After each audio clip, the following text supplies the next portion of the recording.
सा गांव था। उस गांव के लोग जो मक्खन बनाते थे वैसा मक्खन का स्वाद किसी और गांव में नहीं मिलता था। उस गांव के मक्खन की चर्चा दूर दूर तक फैली हुई थी। उस गांव के लोगों को मक्खन इतना स्वाद लगता था कि वो बिना मक्खन के खाना खाते ही नहीं थे। उसी गांव में एक सोनिया नाम की औरत रहती थी। एक दिन सोनिया ने रात को मक्खन निकालकर उसे एक बर्तन में भरकर रसोई में रख देती है और सोने चली जाती है। उसके जाते ही चुड़ैल वहाँ आती है और सारा का सारा मक्खन लेकर चली जाती है। और अगली सुबह सोनिया अपने पति को खाने के साथ मक्खन देने के लिए देखती है। अरे मक्खन कहाँ चला गया? मैंने रात को ही तो मक्खन निकाल कर बर्तन में भरकर रखा था, फिर कहाँ चला गया? इनसे जाकर पूछती हूँ, इन्हें कुछ पता हो। सोनिया अपने पति रामलाल से पूछती है, अजी सुनते हो, आपको पता है मक्खन कहाँ है? मक्खन? मक्खन कहाँ है? मुझे क्या पता। देखो तुमने कहाँ रखा है?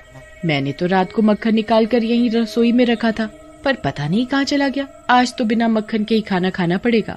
फिर रामलाल बिना मक्खन के ही खाना खाकर ऐसे ही अपने काम पर चला जाता है। ऐसे ही जब शाम हो जाती है तो सोनिया फिर मक्खन निकालने लगती है और मन ही मन सोच रही थी, आज मैं इस मक्खन को छुपा कर रखूंगी, देखती हूँ फिर कैसे गायब होता है। सोनिया जब मक्खन निकाल लेती है तो उसे एक बर्तन में भरकर अलमारी में छुपा कर रख देती है और सोने चली जाती है। और अगले दिन, भाई जल्दी खाना लगा दो, बड़े जोरों की भूख लगी है। कल मक्खन नहीं खाया ना तो पेट ठीक से नहीं भरा। जी अभी लाई। सोनिया थाली में खाना निकाल कर रख देती है और जैसे ही वो मक्खन निकालने के लिए अलमारी खोलती है, हे भगवान, यहाँ तो मक्खन ही नहीं है। ये क्या हो रहा है? मैंने तो मक्खन छुपा कर रखा था, फिर कहाँ चला गया? सोनिया बिना मक्खन लिए रामलाल के पास खाना लेकर चली जाती है और उसे खाने के लिए देती है। ये क्या? खाने में तो मक्खन ही नहीं है। मक्खन कहाँ है? पता नहीं कहाँ चला गया। रात को ही तो मैंने निकाल कर रखा था, पता नहीं कहाँ चला गया। मुझे लगता है कोई हमारा मक्खन चोरी करके तो नहीं ले जाता। बिना मक्खन के तो खाना स्वाद ही नहीं लगता। आज फिर बिना मक्खन के खाना पड़ेगा। रामलाल आज फिर बिना मक्खन के ही खाना खाकर चला जाता है। ऐसे ही गांव की एक औरत पूनम रात को मक्खन निकालकर रसोई में रख देती और सोने चली जाती है। उसके जाते ही चुड़ैल वहां आती है और सारा मक्खन चुरा कर एक गुफा के अंदर चली जाती है और उसका पुतला बनाने लगती है। अब मैं इस मक्खन से पुतला बनाऊंगी। चुड़ैल जब मक्खन से पुतला बना लेती है तो उसे देखकर जोरों से हंसने लगती है। बस इस पूर्णमासी की रात को इन पुतलों में जान डाल दूंगी और ये सभी पुतले भूत बन जाएंगे और फिर मैं इस पूरे गांव पर राज करूंगी। इसी तरह चुड़ैल रोज रात को उस गांव में आती। जब सब लोग सोए हुए होते तो वो चुपके से मक्खन चुरा कर अपनी गुफा में चली जाती और उस मक्खन से पुतला तैयार करती। पूनम अगले दिन अपने पति जग्गू को खाने में देने के लिए मक्खन देखती है। हाय राम, यहाँ तो मक्खन ही नहीं है। लगता है रिंकू से रुका नहीं गया, वो सारा का सारा मक्खन अकेले ही खा गया। ये रिंकू भी ना। और फिर पूनम अपने पति जग्गू के पास बिना मक्खन के ही खाना लेकर जाती है। ये क्या? खाने में मक्खन नहीं है? वो लगता है रिंकू खा गया होगा। मैं अभी सोनिया भाभी से मक्खन मांग कर लाती हूँ। पूनम सोनिया के घर मक्खन मांगने जाती है। सोनिया भाभी, थोड़ा मक्खन मिल सकता है? वो क्या है ना, आज लगता है कि रिंकू सारा मक्खन खा गया है। अब आपको तो पता है कि ये बिना मक्खन के खाना ही नहीं खाते। सोनिया हिचकिचाते हुए, अब तुम्हें क्या बताऊं, मेरे यहाँ भी मक्खन नहीं है। पता नहीं कौन मेरा मक्खन चुरा कर ले जाता है। मैं रोज रात को मक्खन निकाल कर रखती हूँ और जब सुबह देखती हूँ तो मक्खन ही नहीं होता। ऐसा कैसे हो सकता है? भला मक्खन भी कोई कैसे चुरा सकता है? कोई जानवर आकर खा गया होगा। पहले मुझे भी ऐसा ही लगा था, पर अगले दिन मैंने मक्खन छुपा कर रखा था, फिर भी कोई चुरा कर ले गया। ये भी 2 दिन से बिना मक्खन के ही खाना खाकर जा रहे हैं। कोई बात नहीं सोनिया भाभी। फिर पूनम अपने घर चली जाती है और अपने पति को बताती है, आज बिना मक्खन के ही खाना खा लो। सोनिया भाभी के यहाँ भी मक्खन नहीं है। वो कह रही थी कि कोई उनका मक्खन चुरा कर ले जाता है। भला मक्खन भी कोई कैसे चुरा सकता है?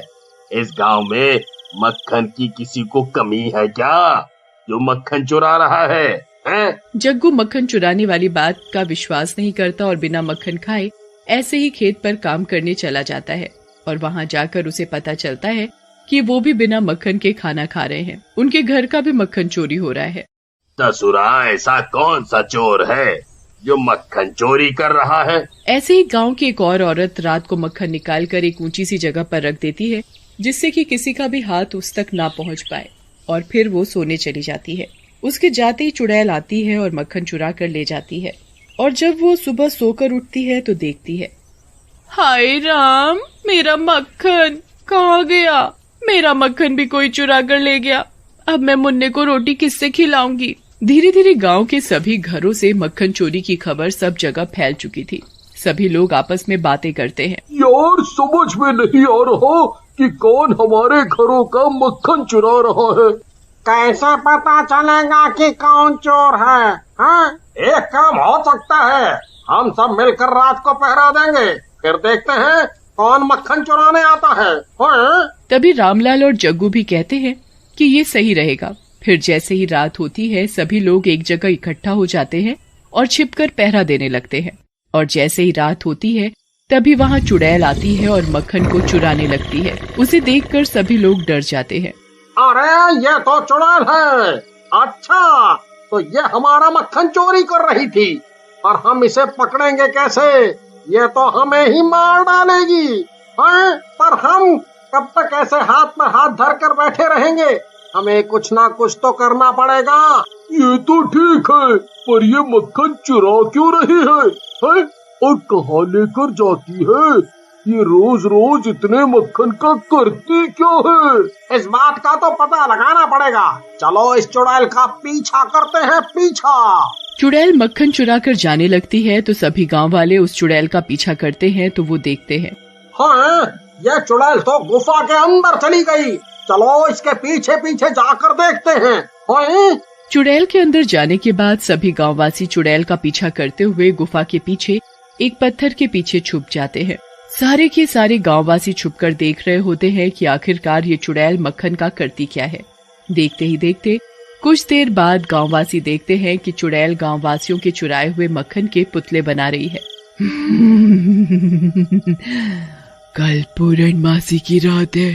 रात में जब आसमान में पूरा चांद निकला हुआ होगा, तभी मैं अपनी शक्तियों से इन पुतलों में जान डाल दूंगी और फिर इन सब भूतों से अपने इशारे पर काम करवाऊंगी। देखते ही देखते मेरी शक्तियां भी ताकतवर हो जाएंगी और फिर मुझे इन गांव पर कब्जा करने से कोई नहीं रोक सकता। चुड़ैल की ये बात सभी गांववासी सुन रहे होते हैं। अरे, ये चुड़ैल तो बहुत खतरनाक है। ये तो हमारा मक्खन भी चुरा कर ले गई और ऊपर से इसने हमारे ही गांव पर अपनी शक्तियों से सब लोगों को वश में करने का सोच रखा है। अरे भाई, हमें तो बहुत डर लग रहा है। ऐसे ही चलता रहा तो हमारी मौत को कोई नहीं टाल सकता। बस समझो कुछ ही दिन रह गए हैं हमारी इस खुशहाल जिंदगी के। अरे, तुम सब चिंता मत करो, ऐसे ही सब गांव वासियों की जान खतरे में नहीं आने दूंगा। भाई, पर हम करेंगे भी तो करेंगे क्या? मेरी तो सब कुछ समझ से बाहर जाता जा रहा है। अरे, मेरी बीवी सोनिया के मायके में एक बहुत बड़ा तांत्रिक है, वो ही अब हमारी मदद कर सकता है।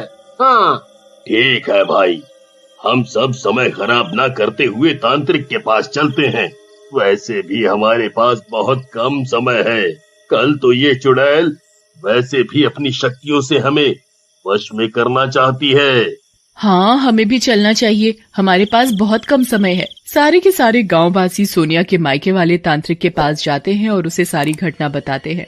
ओम, मुझे तुम उस गुफा के पास ले जाओ। उधर जाकर ही उस चुड़ैल का खात्मा हो सकता है।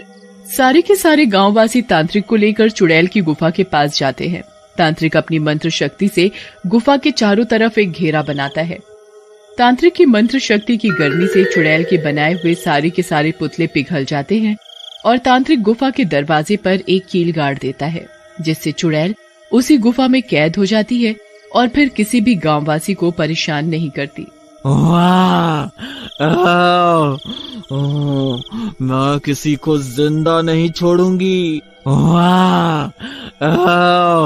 और नीचे जो वो सब्सक्राइब का बटन है ना, उसको हिट करो। जल्दी से करो सब्सक्राइब।